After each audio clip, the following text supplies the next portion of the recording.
Woodstock before? We have not. This is our first time. Very excited. Do you like have, as an American artist, do you have like sight of like the significance of like the independent metal festival, like and the importance of it?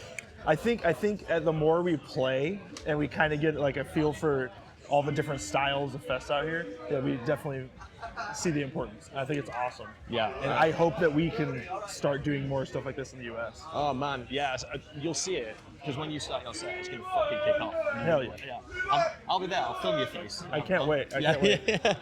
So, since the pandemic, I've noticed Gatecreeper have had this weird sort of like you've grown massively. Yeah. But the Spotify listens still stay about the same. But I know part of the Gatecreeper brand is like we try and keep it physical, try and keep it relatively old school. Yeah. So what do you attribute to like the growth in the last few years?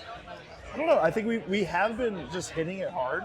We've been touring since the pandemic pretty regularly. I think hitting the festivals last year, like we did the earlier festivals in Europe, and now we're doing this. I think that's been really big for us. Yeah. But I think during the pandemic, there was a lot of kids that were just sitting at home, and they got into metal just on the internet.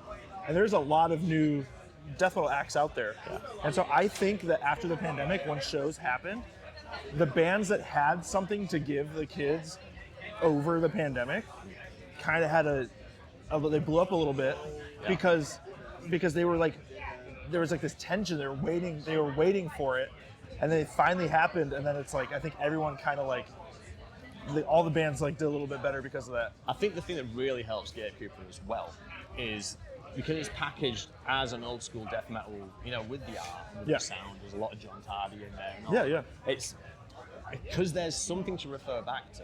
I think younger fans, they like the lore, as in LORE. They like being able to go Gatecreeper, then this, then that, then that. Absolutely. I think that's where a lot of that fanaticism comes from.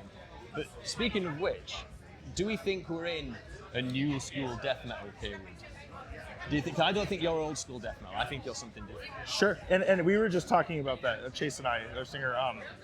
It's like, I think people overuse the old school death metal thing, where it's like, I think death metal is just death metal, and you could keep playing the same stuff forever, and I would still love it, because I just love death metal.